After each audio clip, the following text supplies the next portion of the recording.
Fala pessoal, como vão vocês? Sejam bem-vindos a mais um Bruxas Podcast. E o convidado de hoje, ele é um galã, é o James Bond dos campos, é um cara pinta pra caramba, é um cara profissional. Vocês vão conhecer ele, um cara que já jogou no Cruzeiro. Não vou falar mais coisas sobre ele não, ele vai falar por si só.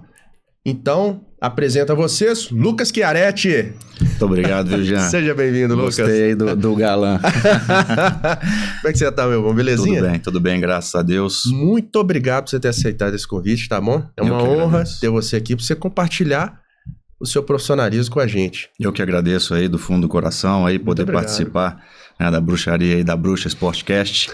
Valeu. Eu acho que é uma maneira muito bacana a gente poder comunicar e passar um pouco aí pro pessoal da nossa história. Isso. Lucas, como é que começou a sua carreira futebolística? Explica aí pra gente, como é que foram as suas etapas. Sim, eu fiz toda a minha categoria de base no Cruzeiro, eu cheguei no Cruzeiro com 8 para 9 anos, não tinha ainda nem a minha categoria, eu jogava na categoria acima, e no Cruzeiro eu fiz todo o processo de categoria de base até chegar, né, ao profissional. Uhum. Eu acredito que na minha época eu era um dos únicos que fez todo esse processo de todas as categorias de base, né? Então isso me deu uma base, um suporte legal para poder depois dar uma sequência fora do país, onde eu fiz a maior parte da minha carreira como profissional. Legal. E do Cruzeiro, você foi para... Eu fui para o Japão. Pro Japão, certo. Com 17 anos, naquela época eu estava tendo uma taça, chama Taça BH. Sim. E tinha alguns japoneses que estavam nesta Taça BH, fazendo uma análise, né, de jogadores. Gostaram do meu perfil. Naquele momento o futebol não é como hoje, né? Hoje o sistema praticamente você é quase obrigado a revelar muitos jovens, né? A gente está vendo hoje 16, 17, 18 anos, vários meninos jogando profissional. Na minha época era muito difícil. Na minha época o futebol não dependia tanto de você ter que revelar para vender, né? Na minha época, por exemplo, os jogadores mais velhos eram os mais valorizados. Hoje o jogador começa a ter 29, 30 anos, ele começa a se sentir já fora do mercado, né? Porque ele não tem mais uma nova venda, né? Então ele passa a ser quase que um peso para o clube. É mais uma necessidade de ajudar a valorizar os jovens para que os jovens possam ser vendidos. É uma empresa, literalmente, né? E eu tinha já essa mentalidade de querer sair do país. Então chegou a proposta para poder ir para o Japão, foi uma proposta de empréstimo e eu quis encarar esse desafio aí. Que legal, cara.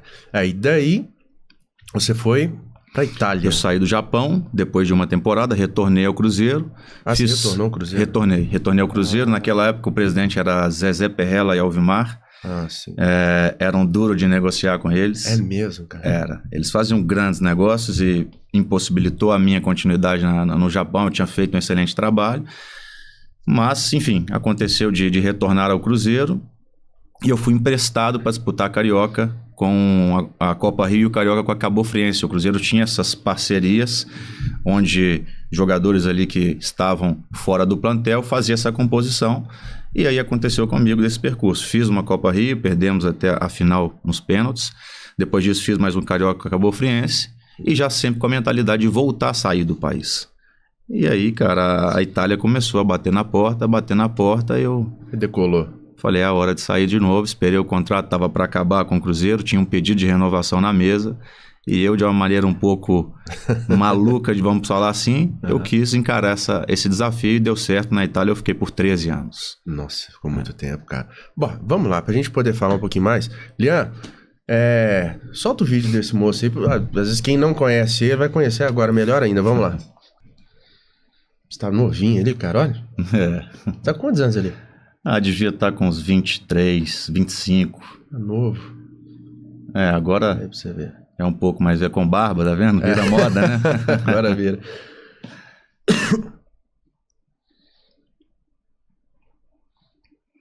Facilidade, cara. Eu fico vendo. Olha.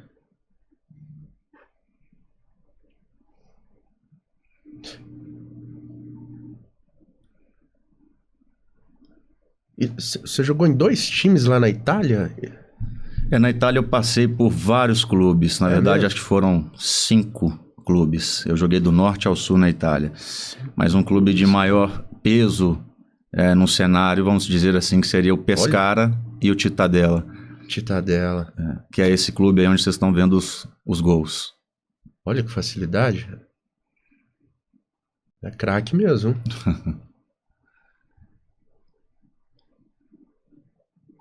Cara do céu.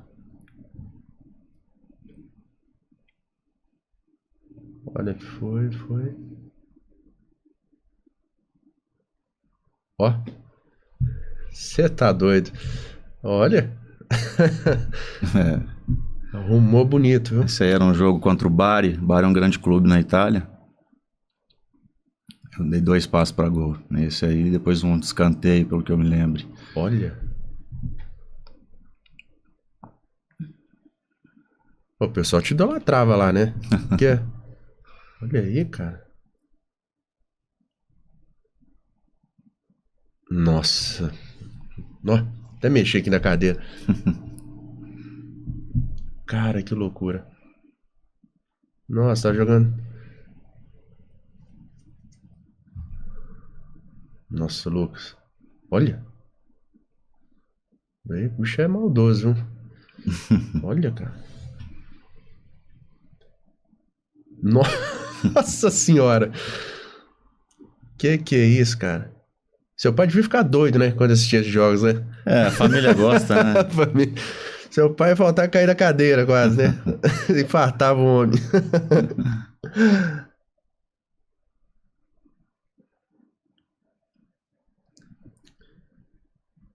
Cara.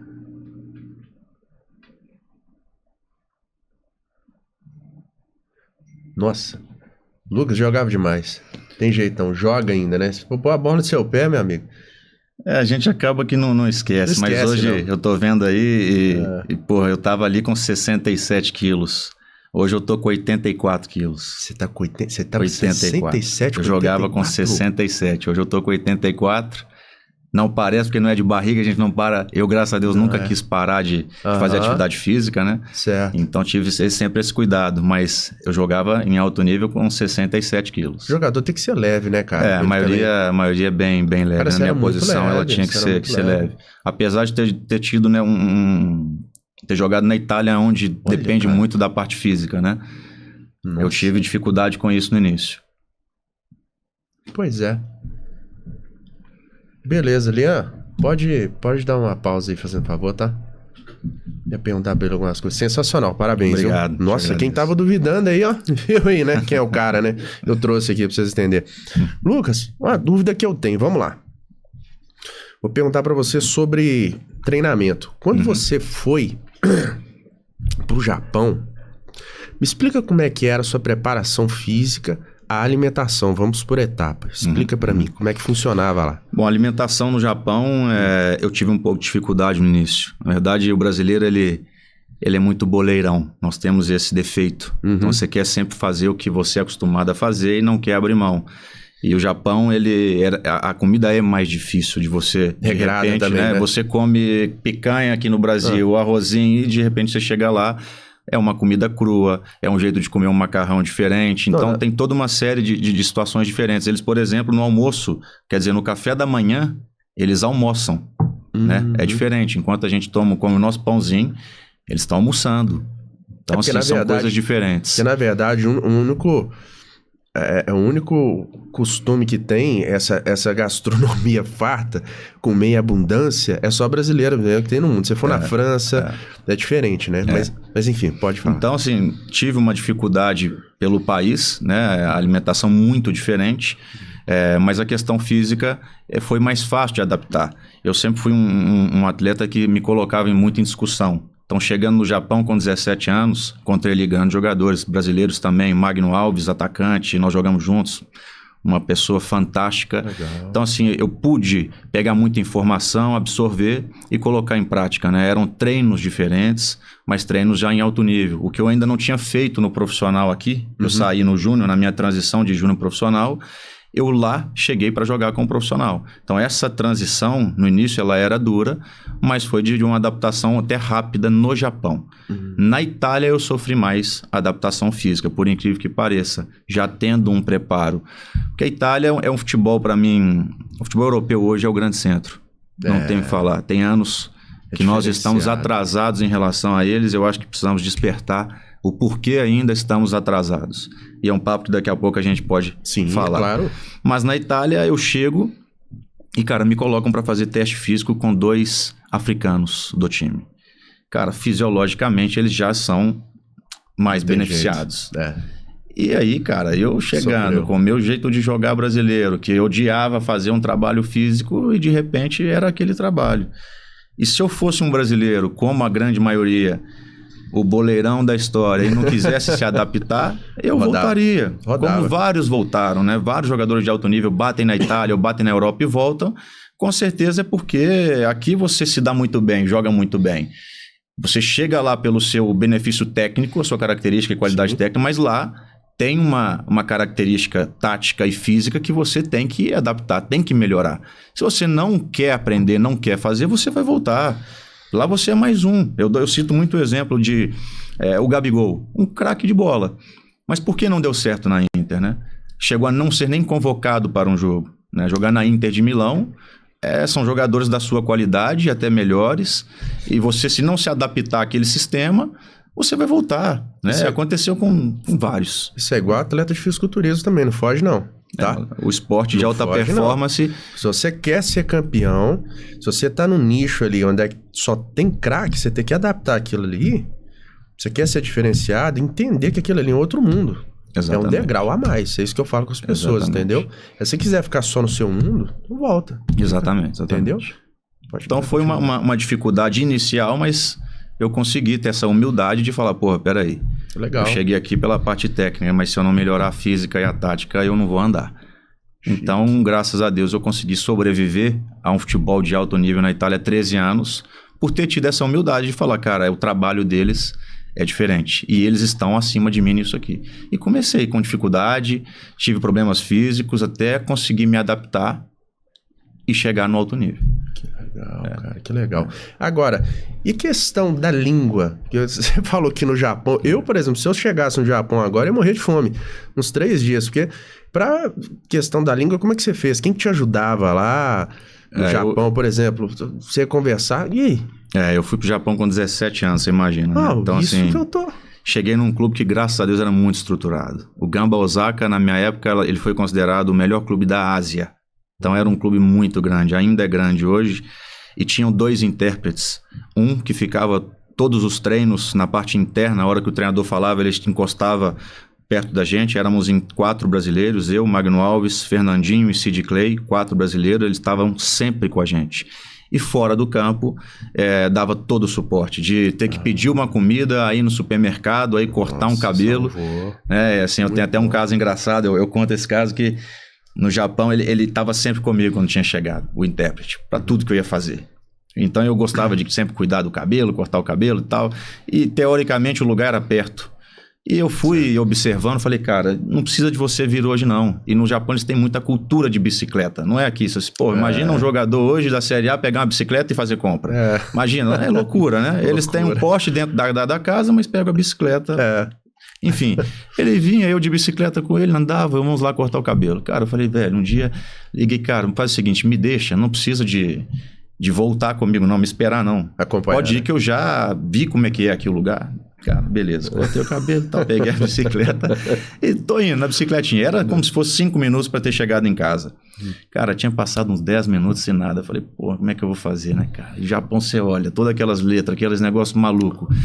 Eu tava de bicicleta, veio um cara de bicicleta, eu coloquei a bicicleta na frente assim, falei em inglês, stop, peguei o telefone, liguei pro intérprete, coloquei ele pra falar.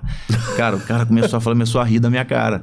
Tipo assim, eu tava num lugar totalmente oposto, cara, porque as coisas se parecem. Parece que é tudo igual. E eu tinha pegado uma outra via. Caramba. Então, assim, tem essa situação. Não é como você tá nos Estados Unidos, você vê uma placa, você vai conseguir.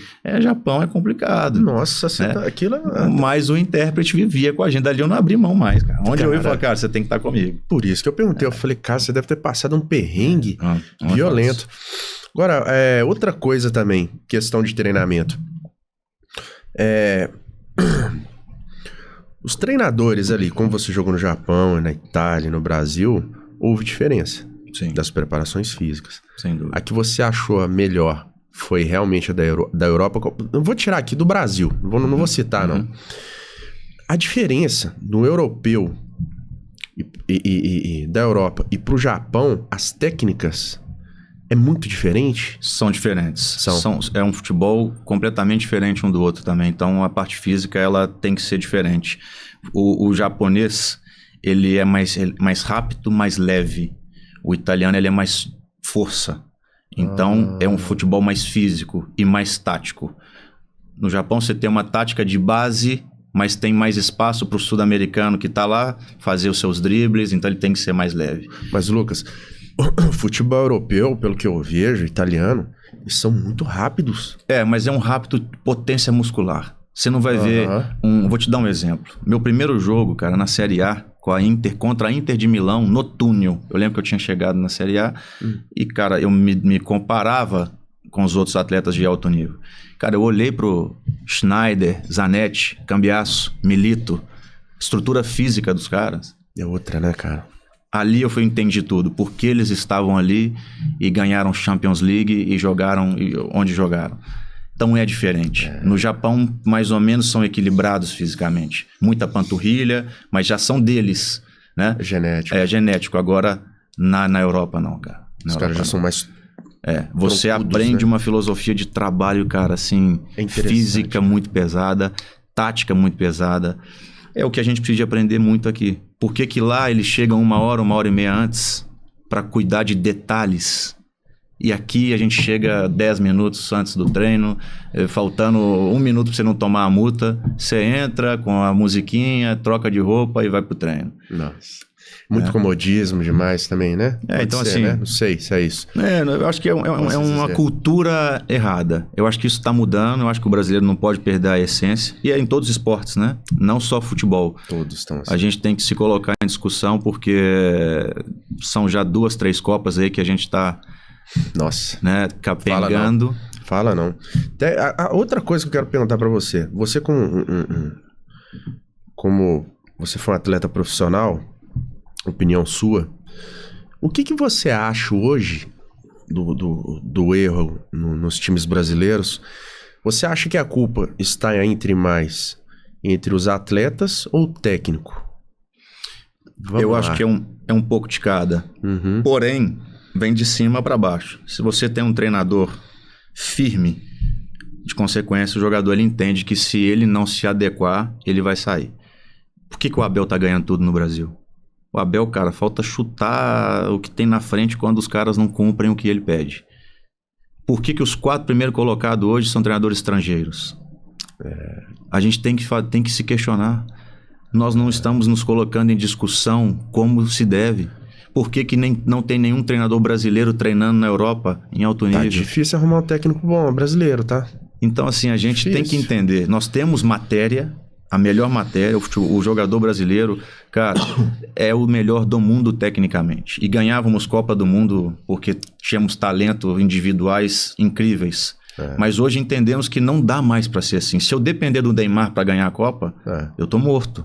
O Neymar, dentro de campo, ele vai me fazer ganhar a Copa sim, porque naquela jogada diferenciada ele é o craque.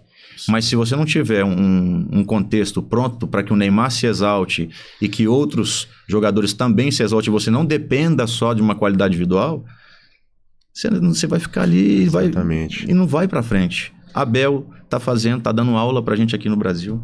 Tá dando aula.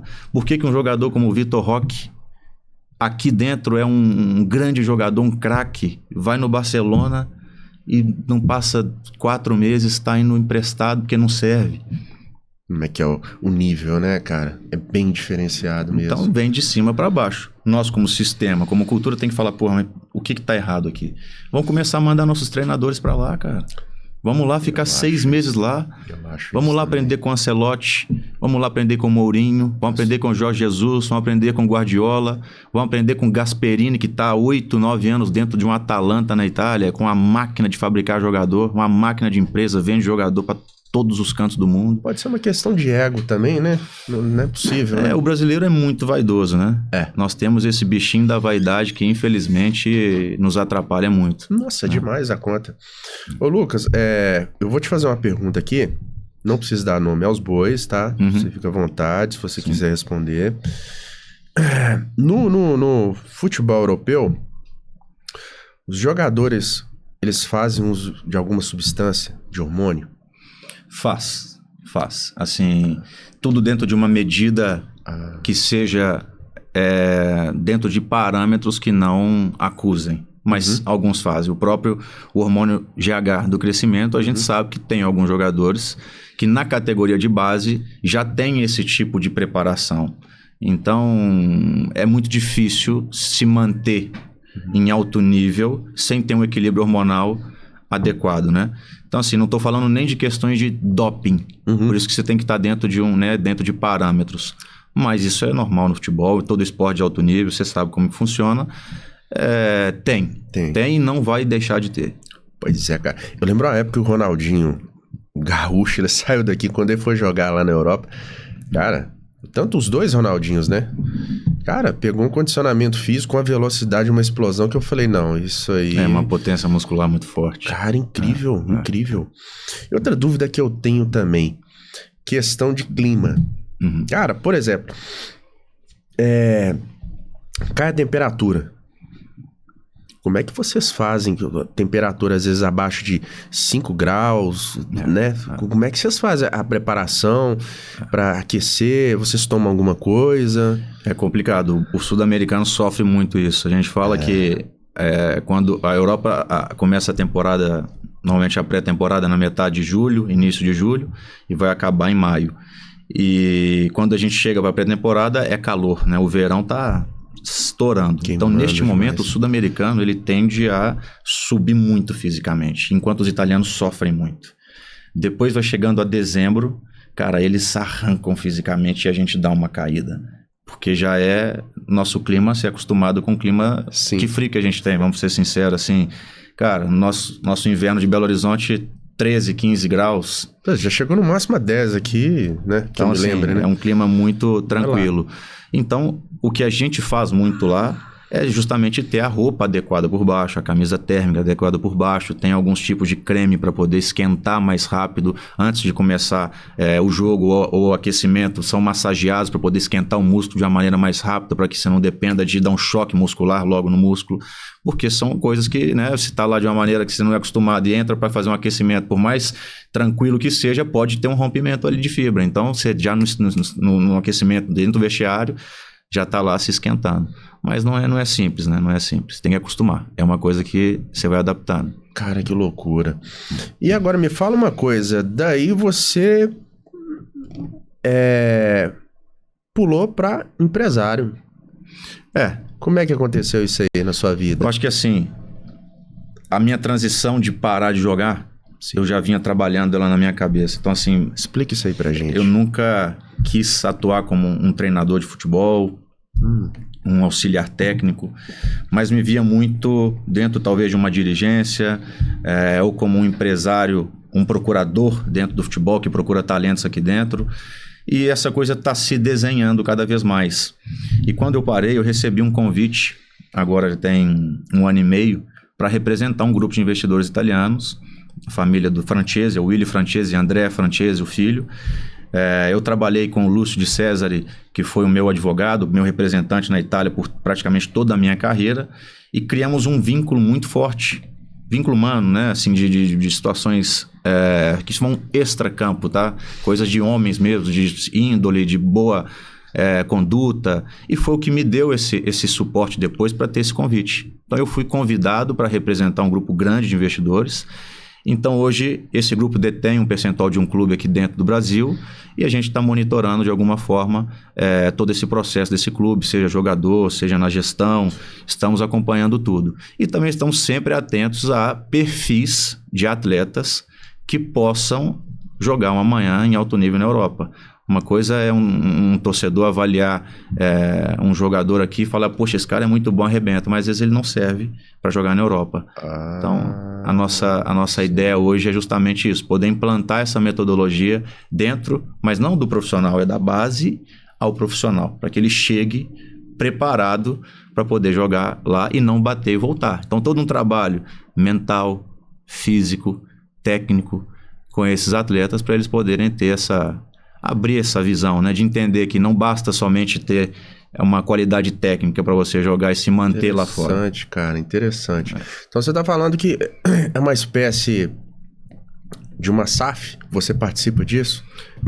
Essa ligação? Hoje, na verdade, as SAFs estão tomando conta do mercado, né? E eu acho que isso está gerando credibilidade lá fora. Porque o Brasil estava uma bagunça, né? Os clubes, dívidas enormes, isso vai passando de um conselho para o outro, o presidente entra, vem outro, pega o clube todo errado, endividado. Nós temos o exemplo do Cruzeiro, que há pouco tempo aconteceu essa bagunça, né? Nossa. Um clube desse tamanho, né, acontecer isso, e vários outros ainda estão nessa situação e podem estourar a qualquer momento. Então, as SAFs não quer dizer que garante, né? Vocês vão ver com certeza que SAFs vão quebrar também, né? Acho que o Vasco está tendo problema ainda, né? Com a 777. São situações aí agravantes, mas isso tem chamado a atenção, né, aos investidores de fora, porque dá mais credibilidade.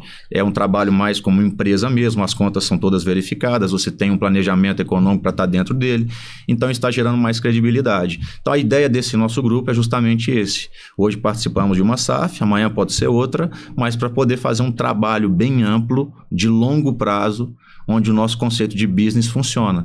Então, assim, nós entramos em um clube que estava na D, esse clube hoje está na B, o business na B ele pode funcionar, porque a venda pode ser feita com maior facilidade, né? Um jogador que está na A e na B é diferente de um jogador que está na C ou na D para você poder oferecê-lo ao mercado externo, né? Então essa é a nossa ideia de business hoje. Eu represento esse grupo e tem pouco tempo de mercado, mas é um trabalho muito bom, é um grupo muito capaz, de pessoas profissionais muito, muito competentes, e vocês vão ouvir falar desse grupo aí com certeza aí nos próximos anos. Amém, amém, Deus abençoe. Amém. Ô, Lucas, outra coisa também que eu tenho que perguntar, eu tenho uma dúvida. Os times de futebol, eles... Depende da categoria, né, também, eu já ouvi falar. Eles normalmente, eles já têm uma equipe de psicólogos, nutricionistas também? Tem, né? Todo clube de alto nível tem que ter. Eu tô te perguntando, de alto nível, eu tô te perguntando porque teve uma vez que eu já treinei um jogador de futebol, ele era da Série C. Então, no time dele não tinha um nutricionista, por exemplo. Eu espantei, eu falei, hã? Falei, pois é, um cara lá que dá uma dica assim e tal. É aqui mesmo eu era de um time aqui de Belo Horizonte. Eu não vou falar o nome, né? E eu assustei. Falei, não tem um nutricionista?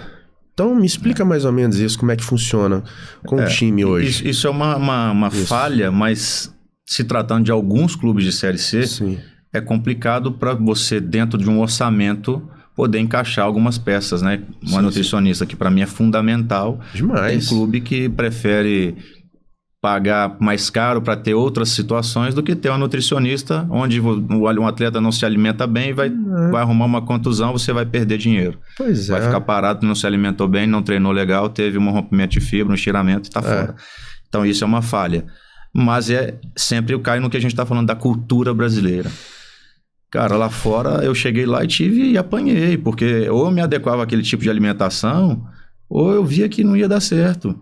Então, a quantidade certa do carboidrato, a proteína mais à noite, tira um pouquinho do carboidrato na parte da noite para você poder, né, tirar um pouco do açúcar. Tem todo um trabalho, um equilíbrio. E onde eu tinha dúvida, você questionava com o nutricionista, tinha um confronto, uma troca de informações. Isso, agora, cara, tem clubes que não se preocupam. Eu pego um atleta, que para mim é uma latinha, e jogo ele lá dentro. Se ele me der retorno, bem. Se ele me der retorno, tchau. Machucou, tá fora, vem outro. Tá fora, vem outro. E, infelizmente, o nosso futebol brasileiro, nós temos uma cultura que é muito ruim. A parte humana tá cada vez pior. Ninguém tá respeitando mais ninguém. O profissional, realmente, isso aqui, se quebrar, sai, vem outro. Contratos não respeitados. Então, tem situação, né? A gente precisa acordar. A gente quer chegar de novo a um novo patamar. Não basta mais o jogador ser bom tecnicamente. Todo esporte tem seus benefícios e malefícios, né? É incrível escutar isso de um cara que é profissional, que já tem experiência, que tem isso até hoje, né? Em times de nome ainda, né? Em nível alto. Mas, pois é, a dúvida que eu tenho muito a respeito de preparação física, voltando isso daí, como é que funcionava por exemplo, entre musculação e futebol. Vamos dar um exemplo aqui. Você treinava, fazia musculação 2 vezes por semana e a parte técnica você fazia 2 vezes por semana. Como é que funcionava? Se era a mesma coisa, se era o mesmo padrão lá no Brasil, na Itália e no Japão? Não, era bem diferente. Assim, eu vou te dar um exemplo da cultura na Itália. Em uma semana normal, onde você não tem o jogo no meio de semana, você vai jogar no sábado, normalmente você tem folga domingo, na segunda-feira você volta ao trabalho. Então você faz um trabalho mais de recuperação, na terça-feira você já vai fazer um trabalho de força. Ou quarta-feira, então você está na musculação fazendo o trabalho de força. Você vai fazer uma vez na semana o trabalho de força, muito bem feito. E aí você, na parte da tarde, você vai transformar aquela força, fazendo um trabalho de velocidade. Então você deu potência, depois você transforma com trabalho de velocidade. Então você ganha força rápida, a força explosiva. Esse era o trabalho lá. Depois, quinta-feira, um trabalho coletivo muito grande. Sexta você diminuía para você chegar no sábado. Então sempre 2 dias antes do jogo, 2 dias ou 3, normalmente 2, trabalho de força. Trabalho de força. No Brasil isso às vezes muda a rotina. Às vezes eu faço força na terça, depois eu repito ela na quinta, só que às vezes... Mas é por causa dos campeonatos que são muito... É mais leve. Então assim, aqui te permite de você fazer. Entendi. Aqui, por exemplo, vou te dar um exemplo, o América Mineiro hoje treina 1 vez na semana. 1 vez na semana, 1 vez no período do dia. Vamos supor, toda manhã treina, 1 vez só durante o dia. Então ele tem uma folga de recuperação muito boa. Se ele tem uma semana cheia, ele consegue aumentar a carga de trabalho. Entendeu? Então assim, lá é mais difícil de ter isso. Até porque os jogos de quarta e domingo são grandes. Então você tem que se adaptar de uma maneira diferente. Aqui também. Porém lá, a força, é mais pancada. Aqui é mais leve do que lá. E o Japão também trabalha a força. Só que não é uma força desta maneira. Não é uma força que você vai hipertrofiar, vamos dizer assim. Entendi. Você não tem que hipertrofiar. É potência. Você vai trabalhar a potência, mas você também não vai bater muito. Você não vai agredir muito. Na Itália você tem que agredir. A cultura na Itália é se você apanha no treino, no jogo você... Aguenta. Vai ser leve no jogo. O jogo é o seu momento onde você preparou, se apanhou na semana e você vai ter o benefício no sábado. E eu tive dificuldade com isso no início. É mesmo, cara? Porque eu falava, cara, isso é treino. Treinar tem que ser mais de boa, mais tranquilo, né? O brasileiro. Cara, se você não treinar igual você joga, se você não treinar com aquela fome do jogo, no jogo você vai repetir o nhaca do treino que você fez. Então lá é isso. Aí tá a Europa, cara, é o detalhe. Às vezes acabava treino e se eu percebesse que não tinha entregue tudo que eu tinha que entregar, acabava o treino e eu continuava treinando. Eu e mais outros jogadores. Senhora. Porque ele entendia que não acabou o treino. Aqui acabou o treino, pá, vamos pra resenha. Vamos, porra, acabou, pá, mochilinha. É lógico que tá mudando isso, tá? Sem generalizar. Sim, e eu acho claro. que os treinadores estrangeiros têm trazido isso. Né? O Palmeiras tem uma estrutura de recuperação, de sono.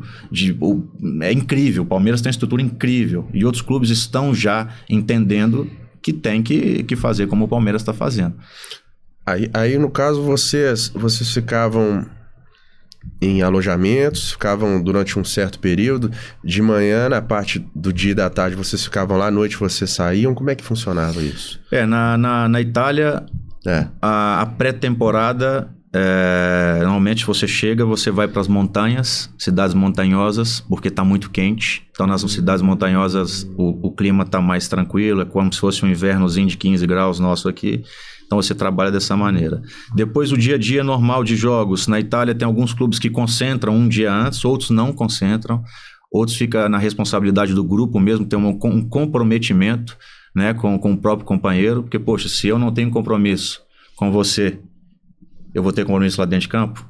Então se eu saio, eu não estou arrebentando somente comigo, eu estou arrebentando vocês todos. Então o grupo monitora. É Olha, diferente. Que interessante. É uma cultura completamente diferente. Então eu sei que eu não. Se na sexta-feira à noite que eu vou jogar no sábado, um restaurante, eu não vou estar no restaurante à noite. Eu vou estar em casa com a minha família, vou estar comendo uma alimentação adequada, vou me apresentar de manhã, meio-dia eu estou almoçando com o grupo, descanso à tarde no hotel para ir para o jogo à noite. Então é tudo uma cultura bem diferente. Cara, que loucura. Agora, os japoneses é uma coisa que que me interage muito a questão do fator da genética deles, né? Porque normalmente eles são bons pra luta, cultura do japonês. E no futebol, quando eu vejo o futebol deles, eles realmente são muito rápidos. Igual quando é Copa do Mundo, é uma velocidade que eu vejo. Gente, esse povo evoluiu demais. Evoluiu sim. Desde a minha época, eu já falava isso. O pessoal fala, japonês pra jogar, porra, japonês é fraco, fraco, nada, cara. Física. O japonês, ele é rápido, ele é técnico, ele aprende a bater com as duas pernas desde cedo e bate com as duas pernas, né? Não é preguiçoso para treinar, pelo contrário, é uma disciplina de trabalho incrível, em que se você falar com o japonês, você vai correr em diagonal o jogo todo. O jogo todo vai correr em diagonal. Esse é o problema, teoricamente, do japonês. Porque o brasileiro, você vai falar com ele, você vai fazer isso e isso, você vai fazer isso e isso, mas o brasileiro vai fazer outras coisas. E talvez é onde a nossa criatividade, lá tem espaço ainda para ser exaltada. Na Itália, onde você joga em 40 metros, se eu quiser fazer o meu jogo, eu vou estar arrebentando o comprometimento tático. E se tomar o gol, no outro dia tem um vídeo que vai mostrar o que você fez não era o combinado. E olha aqui aonde que está o nosso furo. Perdeu a bola aqui e ela estourou no gol lá. E é desse jeito. Então você tem que aprender a jogar dentro de um planejamento tático ali dentro e respeitar o planejamento tático. Eu não posso ser um jogador que joga de extremo direita e querer pegar a bola e sair rompendo lá para o meia, para a esquerda, e daqui a pouco eu estou na posição na esquerda, igual às vezes no Brasil tem jogadores que ficam rodando o campo. Sim. Mas não estão rodando o campo porque é uma função tática, é porque é da cabeça deles, né? Aqui às vezes é assim. Lá não, se eu fizer isso, eu tenho um vídeo e quase que tomo uma multa por eu não ter cumprido o que era combinado. Não, sabe o que me mata de raiva no futebol aqui no Brasil, que eu observo muito? É um negócio os caras pegarem a bola, vai pra frente, depois volta o jogo todo. Fica naquele ping-pong, volta toda hora. Eu vejo que o futebol europeu, os caras tocam a bola, são rápidos. Toca a bola, não fica fazendo tanta graça e faz gol. O futebol europeu, ele é mais... É muito rápido. É muito vertical. Muito rápido. Eu fico bobo de ver a Champions League. Eu fico observando futebol bonito dos caras. É muito rápido. Você está observando algo que é interessante, porque é justamente o espaço. Lá você joga em 40, 50 metros, cara. Você tem que treinar em campo estreito o tempo inteiro. Então, se você não joga rápido, se você parar e pensar o que você vai fazer, você te rouba a bola. Aqui você tem mais espaço no campo, então o jogo é mais lento. Você pega 1 contra 1 toda hora. Os caras chegam na cara do gol aqui toda hora. Lá, cara, você tem que estar pronto para ter uma brecha, porque se você não guardar naquela brecha, dificilmente você tem outra, porque é tudo muito estudado taticamente. Lá você precisa estudar o futebol antes de você entrar em campo. Lá a gente tem vídeos, 3, 4 de reuniões antes do treino, para entender o adversário, como ele joga, para você saber aonde você tem que atacar, qual é a falha do adversário, e para entender como eles vão nos atacar, para a gente cobrir as nossas falhas. Aí, então é um jogo estudado, cara. É interessante, interessante. Não, é outro nível. E a disputa de ego é muito grande. Demais, né? Onde você envolve...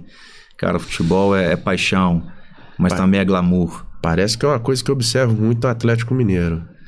E não tem jeito, cara, assim... Eu sou atleticano, né? Mas eu observo muito isso no Atlético, hoje a disputa de ego ali. Eu acho que isso pode ser que esteja atrapalhando o time de ir mais pra frente um pouco, né? Apesar que já tá conseguindo dar uns degraus a mais aí, né? Assim, logicamente você tem que entender, tem que aprofundar para entender se isso de fato ocorre no Atlético ou não. Mas eu falo como, né, de maneira geral no esporte, e o ego...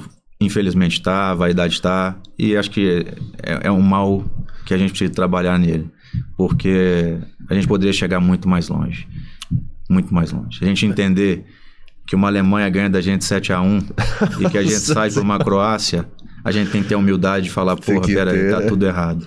E se tiver que colocar um treinador estrangeiro para guiar o time na seleção, tem que colocar. A gente precisa de revolucionar o nosso futebol, o nosso esporte como um todo. Mas eu acho que tem que revolucionar como homens também, né?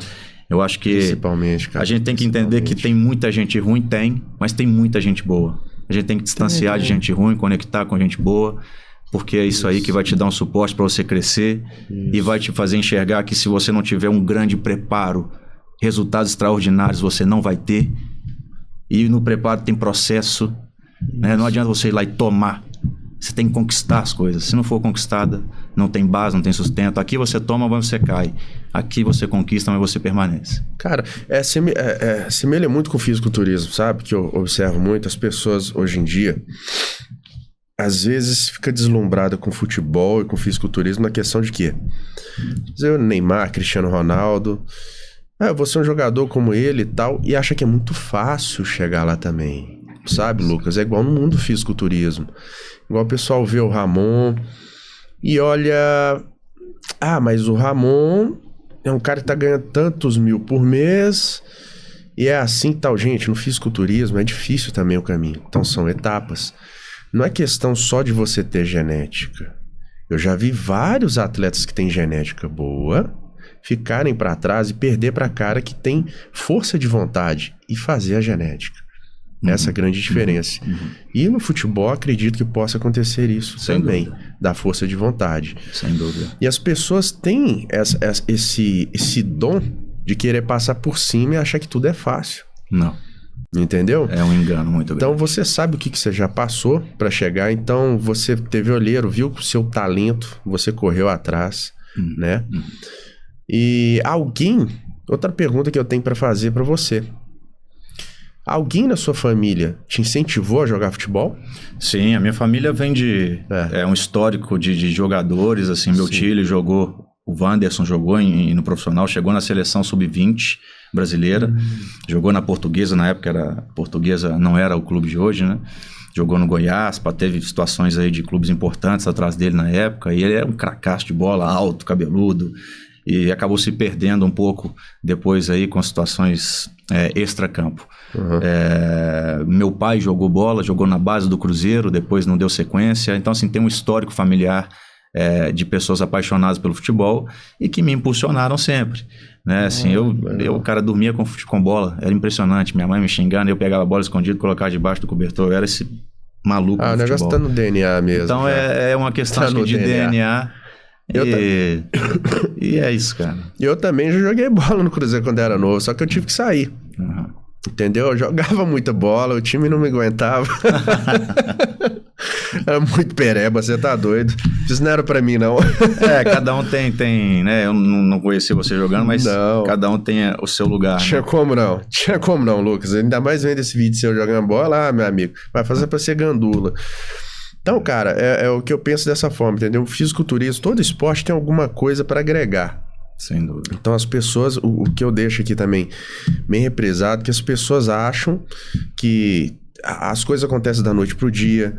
O fisiculturismo também, o pessoal acha que tem que fiar a cara em droga, né, anabolizante. Gente, já volta e meia eu vou falar aqui no podcast. Vou chamar mais convidados aqui. Vou chamar um convidado aqui, um cobra criado aqui também. Logo em breve a gente vai falar sobre mais assuntos sobre fisiculturismo. Nem tudo é hormônio. Então o cara tem que... A primeira coisa que ele tem que saber fazer é a dieta. Você consegue definir o atleta no fisiculturismo, né? Vamos dar um pouquinho de papo aqui. Não é pelo hormônio, e sim se ele aguenta primeiro fazer a dieta. Se ele aguentou fazer a dieta, meu amigo, o cara vai. O cara vai, ele pode ter a genética não tão privilegiada. Se ele aguentou fazer a dieta, acabou. O treino ele vai aguentar fazer, o hormônio é consequência do trabalho daquilo que ele fizer e pronto, o cara vai decolar. Então, cara, eu vejo isso no futebol, as pessoas veem os atletas de nome, tá aí. Vou jogar bola, você isso aqui, tá, beleza, gente, mas hoje em dia, é igual eu vi um caso... sobre a Copa do Mundo, eu fiquei até triste uma vez, que quem fazia a escala dos jogadores não era nem aquela questão de votação, não. Aquilo ali já tinha carta marcada para a seleção quando jogava lá, entendeu? Então tinha jogadores, eu esqueci qual Copa que foi, tinha jogadores que apareceu lá, eu falei, gente, pessoal, de onde surgiu esse jogador? E tal jogador...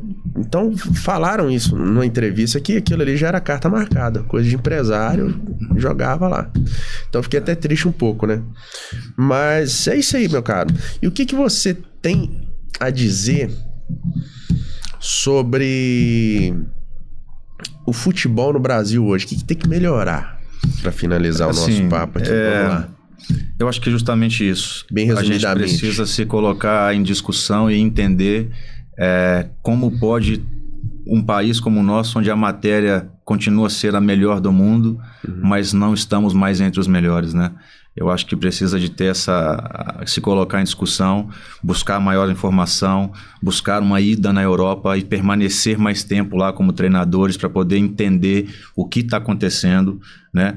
Taticamente, o que a gente pode melhorar, fisicamente, mentalmente, o que pode melhorar, né? Eu acho que o Abel está nos dando aula aqui dentro. Então, aqui nós temos uma referência muito grande no Palmeiras e para que a gente possa voltar a ser referência de novo lá fora. E que não mandemos mais jogadores que vão lá e ficam 5 meses e voltam e começam a rodar porque não servem. Servem para jogar aqui, mas não servem para jogar lá.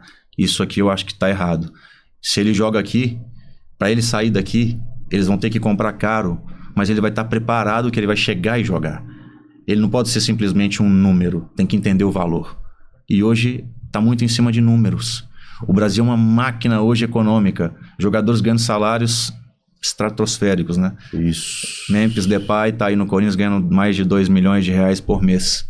Alguma coisa está errada. Alguma coisa está errada. A gente precisa de entender. Recalcular isso, né? Então, cara, as grandes referências. Guardiola, Ancelotti, Gasperini, Jorge Jesus, cara, entre outros aí. Vamos chegar perto desses caras. Vamos entender, vamos escutar um pouco mais. Ou será que não é hora de colocar um treinador estrangeiro na seleção e ir contra o nosso ego, nossa vaidade, de falar nós somos os melhores? Mas não estamos sendo. A gente tem que olhar para os fatos. Concordo. Hoje eu não consigo acreditar que a nossa seleção tenha possibilidade de ganhar a Copa. Não por ter jogadores não qualificados como antigamente, que isso cada vez mais está diminuindo, né? Antigamente tinha um Alex no Cruzeiro que não era convocado para a seleção. Realmente. Hoje o nível não é esse. Então a gente precisa de ter treinadores capacitados para que aqueles jogadores que temos hoje consigam tirar deles o melhor dentro de um plano tático. Não pode ser mais o plano individual técnico. Então a gente precisa crescer demais. Legal, legal. Ó, estamos terminando aqui mais um Bruxas Podcast. Lucas, agradeço demais sua participação, cara. Eu que te agradeço. Que papo profissional, cara. Gostei demais, tá? Muito obrigado. Espero vê-lo mais uma vez aqui, tá? Fazer um convite da próxima vez aí. Para mim foi um prazer imenso participar. Pode contar comigo. Feliz, cara. Eu acho que o seu trabalho aí está dando possibilidade para muitas pessoas poderem justamente passar mais informações, né? Isso, não é só o rótulo do Instagram que as pessoas ficam vendo, né? Exato, existe ali tem conteúdo. Um conteúdo muito grande para poder passar e eu te agradeço por poder participar. Pois é, graças a Deus, você veio até aqui, explicou de uma forma bem profissional e coisas também que as pessoas nem imaginavam, né? Tem muita gente ainda que não sabe, até do meio também do futebol, ou não? Meu amigo, muito obrigado mais uma vez, tá bom? Deus te abençoe. Valeu, pessoal!